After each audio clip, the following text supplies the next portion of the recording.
So today we talk about mental health. So mental health is when we are able to concentrate, to be able to perform our duties, solving our problems in life, and when we don't have negative emotions. Okay? So nowadays, in the situation of big changes in society and around us, and big fears of being infected with the coronavirus, so it's an appropriate topic to talk about. So we be aware of what happened to our mind, and we be able to correct it, or at least when you are aware of negative things, then automatically you help yourself. Because awareness is like a light. It's like an inner light from within us. So when we are not aware, we are in the dark of our mind, the darkness of our mind. And when we become aware, it's like the light comes and shines in the darkness, and automatically things vanishes, things will be resolved by themselves, moment by moment. Okay? So now the topic is about fears, stress, anxiety, or faith. So we say, Swami Sivananda says there are 5% of normal fear and 95% of imaginary fear. So think about this. It's not like half-half. It's 5% of normal fear to protect you and to survive, and 95% of imaginary fear. Okay, so sometimes the behavior of people when they have fear, for example, now people are hoarding, that's come from fear. People are fighting with each other because they're afraid they don't have enough supply, that comes from fear. They hate each other because they think, these people create their problem. It comes from fear. They blame people. They go on isolation. They don't want anybody to talk to them. They have also shame and guilt comes together. They have depression. They have we call constant tension and hypervigilance. They have addictions. They drink their sorrow away. And a lot of people have the attitude of I don't care. They let go of everything, all discipline. So that is fear. So what is stress? So in this situation also people suffer from stress. So stress is the same thing. It's our inner built mechanism in our nervous system to protect us so that we can deal with situations of danger.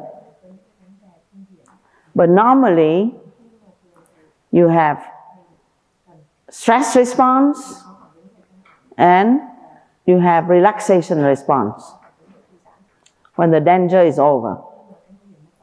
Stress response, relaxation response. But in case the perceived danger is always there, then you have stress response, you mobilize all your resources to respond to stress, and you never relax. For example, in situation of stress, all the energy that go to your digestion will go to the hands and feet, so you're ready to run. But if it go on like that, in the chronic stress situation, then you develop digestion problem, chronic digestion problem. And some people stay in a situation of stress for a long time. And remember that stress is a subjective feeling. What that means, it depends on your interpretation. Something might stress you, it won't stress your neighbor, and vice versa. So it's unique to you, it's subjective, it's according to your point of view. And if you have this preconceived idea, or something has happened to you before, and it creates that kind of perception in you, then that situation, unless it is resolved from within you, will keep reproducing that situation of stress, because it comes from your mind. The moment that you see something, again you are triggered, you are stressed. And then you can live like this a long time with chronic stress, and your body is impaired. Eventually, it can come to a collapse situation. That means disease might occur. So a lot of diseases nowadays are coming from stress, all stress related. So we need to learn how to be stronger to deal with stress. We call stress resilience. You cannot have all the stress or stressor disappear. Not possible.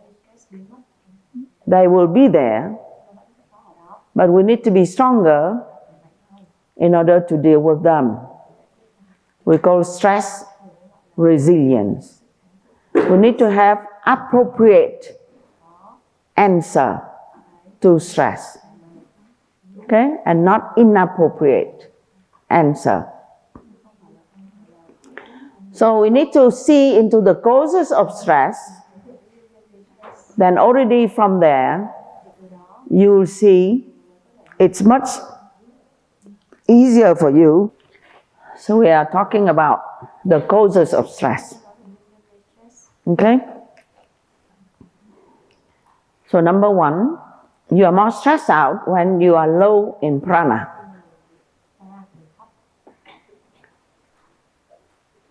If you live a life that makes you all the time in a pranic death situation, then it's very easy for you to stress yourself out. So we talk about prana another time. Negative emotions, of course, fear, anxiety, but also nowadays, you can have anger. When you expect something to happen and you plan something and it did not happen, then the response is anger, frustration. And you can see many people have their life, upset. They cannot go to work, they cannot travel, all their plans are changed. So the anger might be the response that creates stress to the system. And the other important thing to think about is grief. Nowadays also more people, they lose people, or they lose their job, and they lose something. So it's the idea of losing that creates grief. Grief, sadness, regrets, guilt for not doing things when you can. So all these are negative emotions that cause stress response in the body. Number 3 is something within us that is lacking in adaptability. So our system adapts to stress, but in the core of core, we have difficulty to adapt, to accept a new situation and to adapt. So this lack of flexibility of mind creates stress. So number 4 is what is called existential anxiety. So what that means? I mean, the fact just being alive creates some level of stress to all of us. We all have that existential anxiety. That means we were asking ourselves, what is life? What is death? Where I'm going? What's my purpose in life? Why that is happening? Who am I? So all these questions, when it is unanswered, create stress. You might not know it, but these questions are there in the back of your mind. And when something happens, a situation of crisis like this now, all these existential questions will come up even stronger. And it causes stress when you don't have answer. Okay? So the 5th point, the cause of stress, is a question of karma. Karma means the universal law of cause and effect. That something happened because there is some causes in the past. Okay? So in this time, we cannot help ourselves to ask the question, why? Why the virus that is not killing too many people so far compared to many other diseases, or cancer, for example, kill many more people. But why in this situation in the world so many people are affected, the whole planet is affected, all the countries, and so it comes with the question of collective karma. That means collective karma means something that all of us as humanity have done. And now there is the result that come back. That is unpleasant, that is upsetting.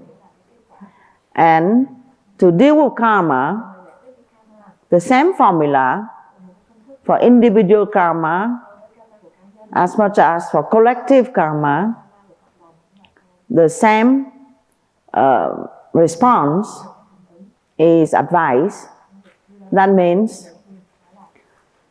to accept the karma, but to introspect and to not reproduce the causes of this karma. So what that means? Something that has to do with our way how to deal with our planet, of our environment, of our world, our way of life that we need to think about, and that create this situation. What is very striking to my mind, yesterday I told the ATTC students, when in Italy, when the streets are empty, the canals are empty, the city is completely shut down, and what happened? The dolphins came in the canal of Venice. And it's amazing. They are beautiful. They are dancing in the water. The canal become clear. And they say also the swans came back, but also the main thing is the dolphin. Beautiful. And you know, they are very perceptive animals. So something happened there that make nature or animals happy when we are unhappy. When we are in quarantine and unhappy and angry and frustrated, nature becomes happy. So this is something that we need to think about. Yeah, we need to take this time to think about this, to change our behavior. And in terms of karma, just knowing the theory about karma, things can happen again if we did not understand the cause of the karma.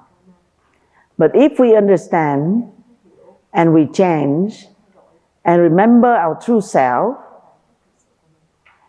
remember the connection to nature, remember our health, then things will just disappear. They just disappear. So, in short, we need to increase prana the natural ways,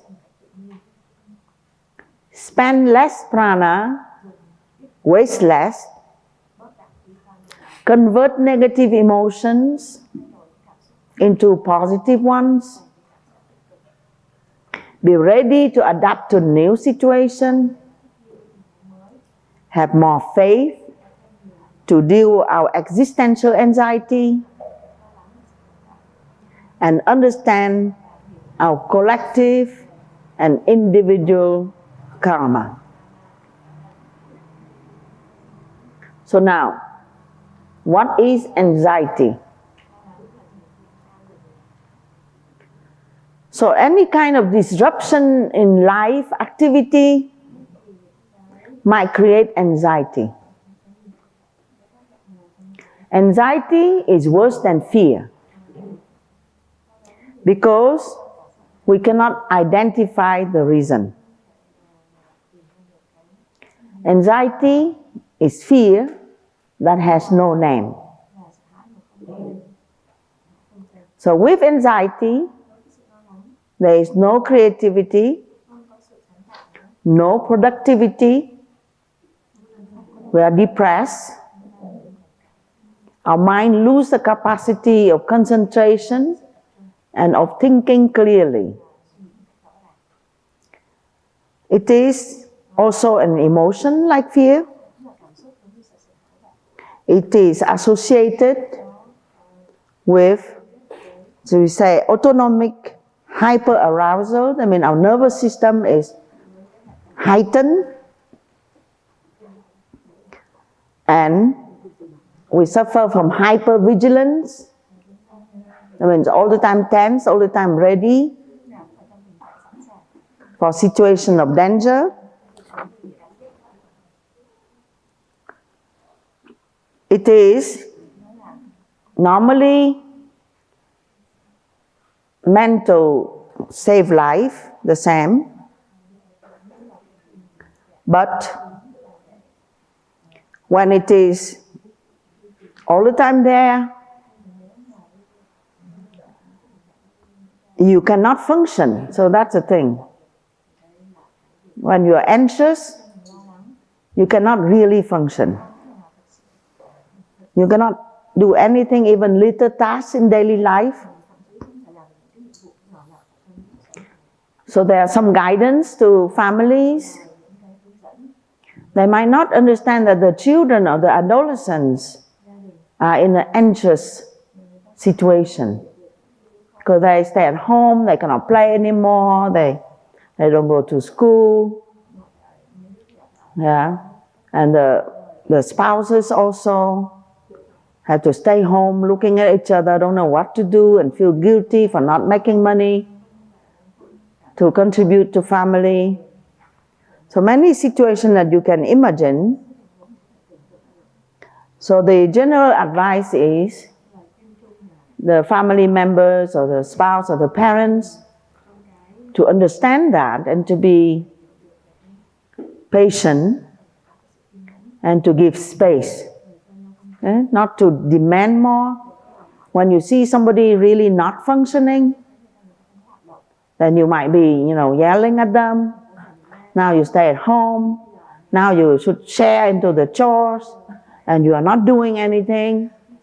Yeah, you are just a bum lazy or something. Yeah, so then it aggravates the situation because we do not know that the other person is suffering from anxiety. So very important to establish routine, establish schedule, bring back normalcy as much as possible. That means still wake up same time, preparing yourself like to go to work, but work out of home. The children still prepare themselves to study, same hours, and the parents might become the coach or the teacher, and everything should be like normal. The time of eating should be normal. The time of recreation should be normal. The time of go to bed should be normal. So that will help to have a daily discipline to cope with stress. Know also that your threshold of stress and anxiety is different. I mean, everyone can take some level of stress, okay? But some has a very big threshold. What that means, they don't get themselves very much stressed easily and fast because they can bear. They have the strong capacity of endurance. But another person might not be. So you need to be aware. You need to be aware of what stresses you is not stressing your neighbor, and vice versa. So some level of empathy need to be there. What is empathy? Empathy means be able to listen. So one thing you can do is, instead of blaming or projecting your own fear, stress, judgment, you need to be more empathetic and more listening. Yeah, so allow your family members and friends to express themselves, and you playing the role of listener. Okay?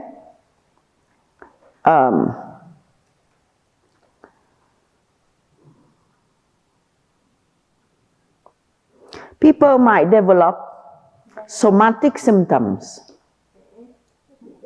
psychosomatic symptoms. That means they might not be able to sleep. That's one thing. Or some people might not be able to eat. Yeah? So that's some of the symptoms.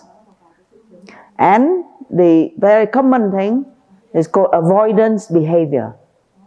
That means they don't want anybody to talk to them. Yeah, they are completely alone. They avoid all contact, all talk. They don't answer questions.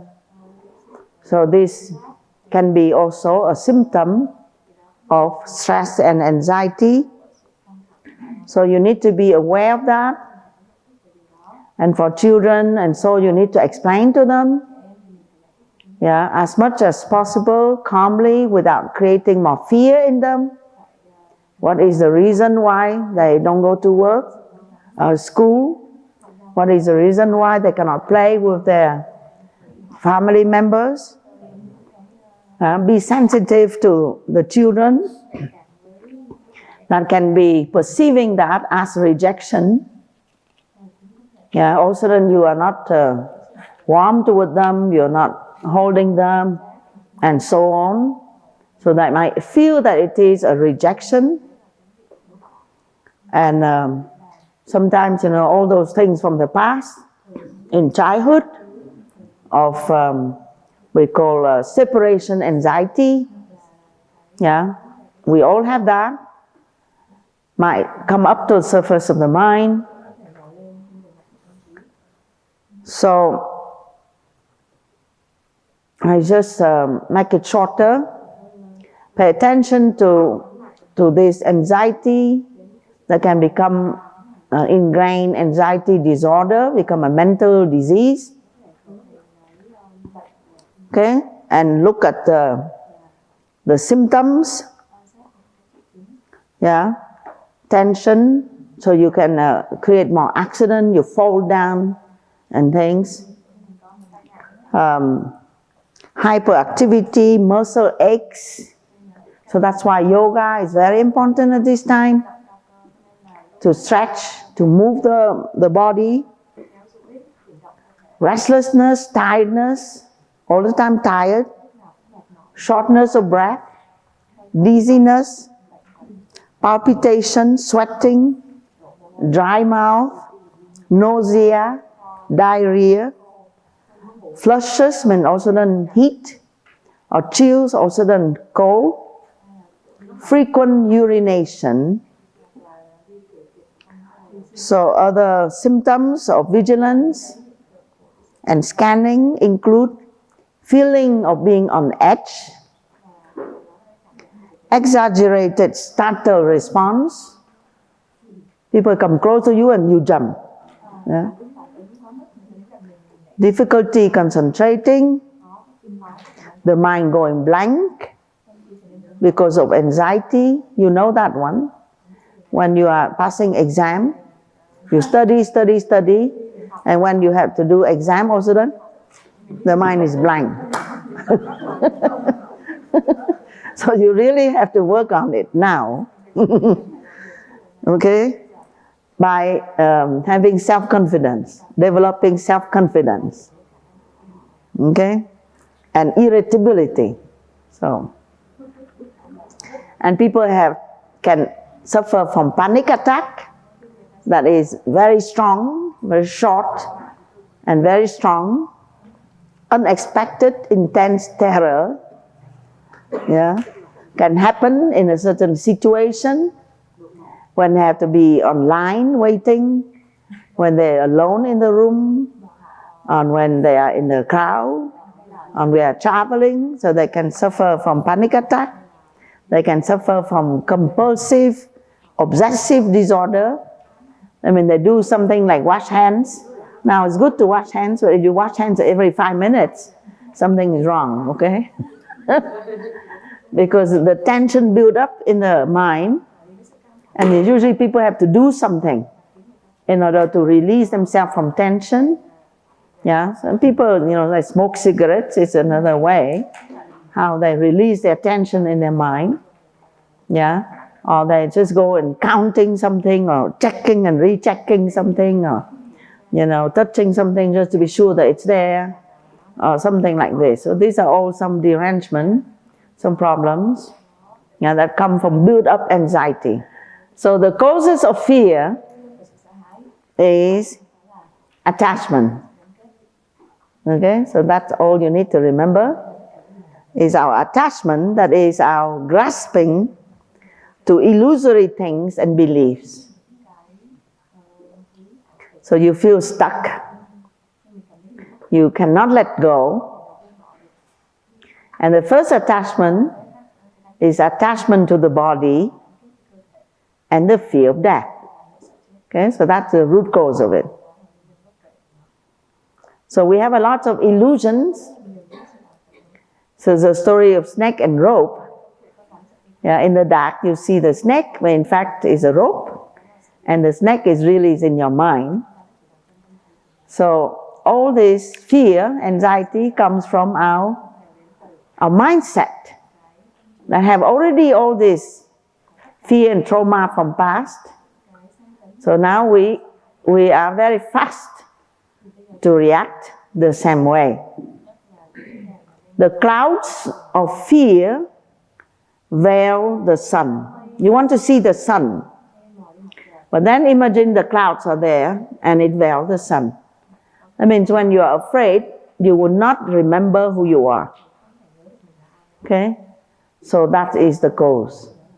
And when you don't remember who you are, you will do wrong thing, yeah, and it creates more fear and more anxiety.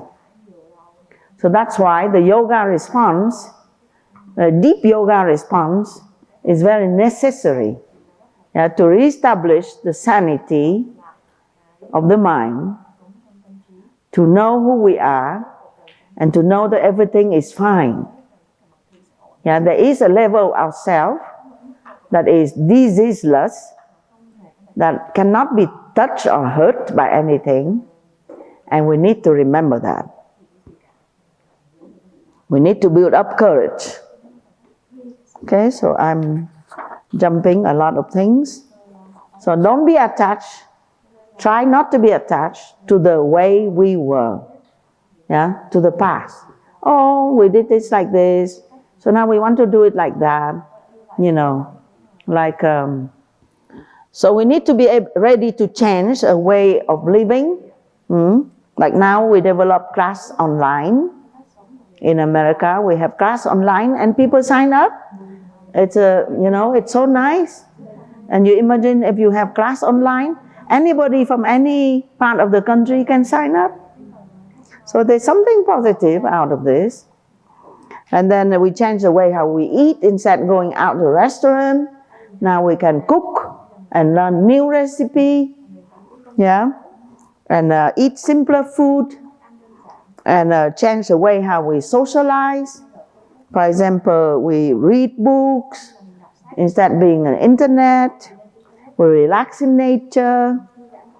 Change the way how we do spiritual practices. Yeah, so we can do more mantra now, more prayers, more meditation. So we need to be able to adapt and change. Okay, so now last point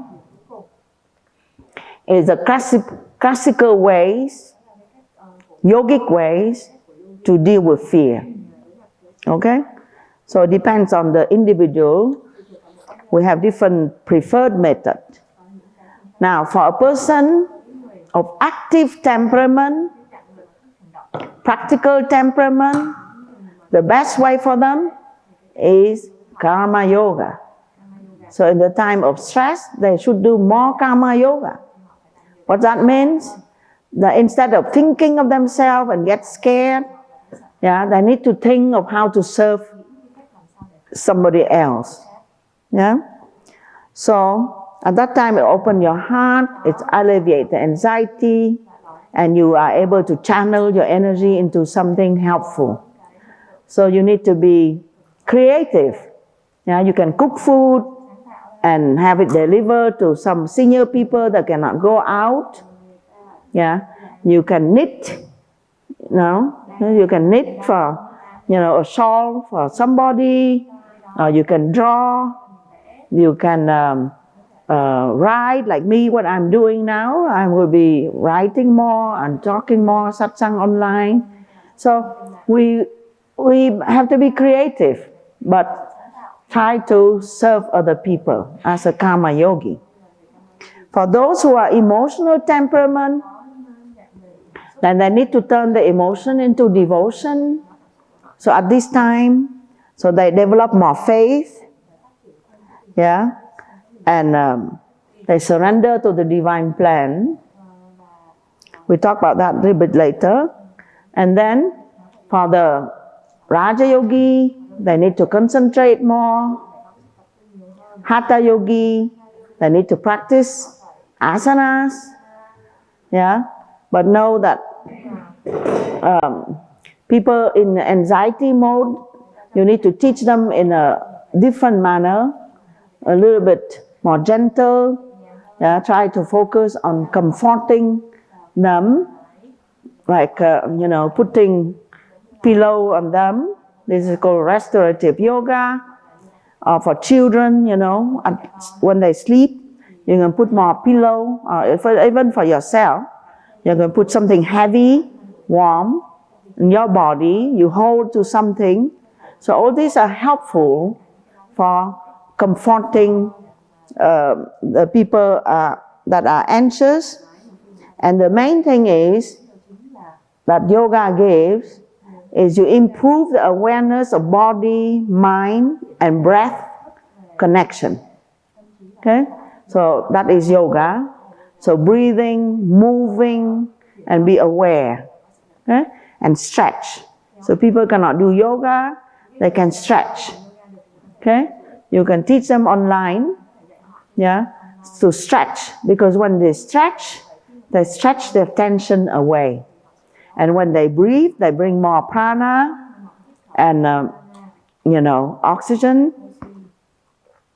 And the very important in yoga is to bring balance. Yeah. So when you do the posture and the breathing, everything is in balance. Okay. You do rhythmical breathing, so bring about balance. Okay. And the balance is balance between the right and the left brain. Yeah. Because in the stress and tension and worry situation, the nervous system is imbalanced. Yeah, something is overdrive, you are in overdrive, and then the other side, which is the relaxation side, is not activated. Okay?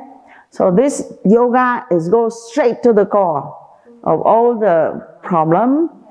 So we need to teach more yoga. And you teach also Ayurveda to people, how to eat proper, how to increase the ojas. That means the best portion of the food that we eat, yeah, the quality food that we eat is nourishing and give you the sustenance and the contentment and the relaxation. That is called ojas. Okay? So when you are tense, you have more of this fiery nature. And the virus apparently is pitta. That means it's already fiery. And if you are fiery and you tense, easier for you to get disease.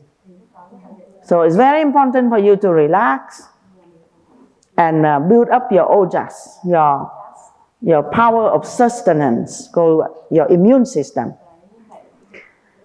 Increase the calm, let go of defense. Practice detachment, practice exhaling slowly, that will bring the relaxation.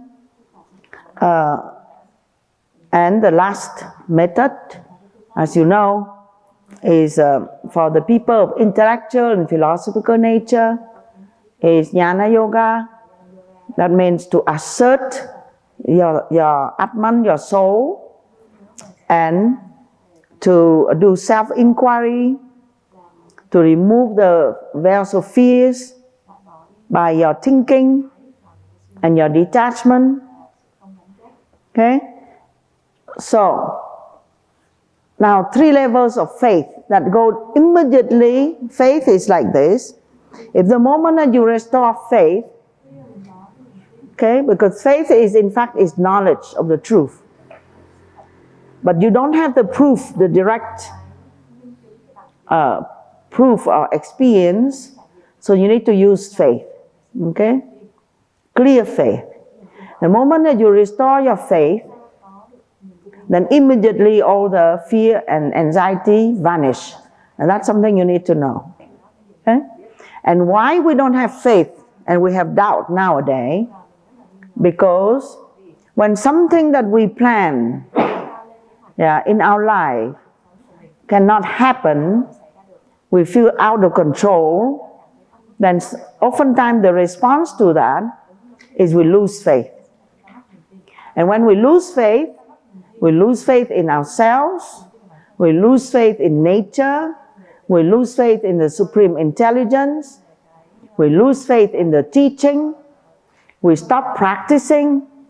For example, we stop, thinking high, so then we fall into what we call doubt. So that's a very dangerous situation. Because when you fall into doubt, all your faculty is trying to justify the doubt. Yeah? And then you spiraling down. Okay? So at this time, it's very important to restore faith. Okay? So I repeat again. The number one faith is restore the faith toward your own core self. Have self-confidence. Have self-reliance. You need to do like a positive affirmation so you can remember who you are. Okay? And you need to calm down and trust yourself.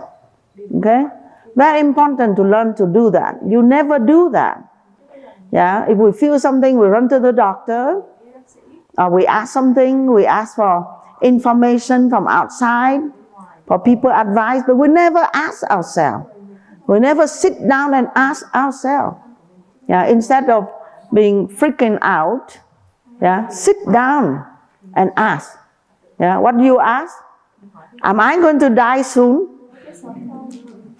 Your soul knows the answer. Am I going to die? If the answer is no, I'm not going to die. I'm not ready to die, I'm not going to die. Then you're not going to die. Okay? Am I healthy? You ask yourself, the answer would say, yes, I'm healthy. So then that's the answer. Yeah, somebody will tell you outside, you will be sick, you will be sick. But if you ask yourself the question, then you see the answer, no, I'm healthy. Then believe yourself. Use your own intuition, use your own self as the resource. Okay? So, and the second faith is faith in the supreme intelligence and in Mother Nature. Okay? So, Mother Nature is loving you, caring about you. You are part of her. You are her children. Yeah? So sometimes you act like a spoiled kid. So now you need to behave. Yeah, mother loves you. Yeah? So you need to get back to that. You need to get back to the feeling of connection and of trust, of nature. The body has its own law. Yeah? If you behave properly, you don't eat wrong, you don't live wrong, you control your negative thoughts, then the body will work. It heals itself because Mother Nature is there. Yeah, the body will work. Okay, and it would dispel all the attackers or something wrong that can come. Yeah, because the body have that inner strength because the Mother Nature protects you. Okay, but it's you that might attack your own body. Okay, by your own wrong living. So, restore your faith toward Mother Nature, toward the Supreme Intelligence, and the third level of faith is your faith in the practices and in the teachings. Okay. Of the sage, because internet might not be your source of authority, so turn to the scriptures, the teachers. At all time there are people that have higher wisdom, higher kind of vision than you, and have faith in them and listen to them. Yeah, they teach you, they give you all the called yamas, niyamas. Do this, don't do this, and try to follow this. Try to follow the do and the don't, and step by step, all the teachings are there, and you just have to practice if you have the faith in the teaching. Okay? And That's it. So we end on the note of being aware of doubt. Okay? So doubt comes immediately the moment that faith disappears. Okay? And the moment that faith is restored, yeah, then doubt disappears immediately. Okay? So we need to switch from doubt to faith and become a healer yourself and be happy, healthy, and victorious.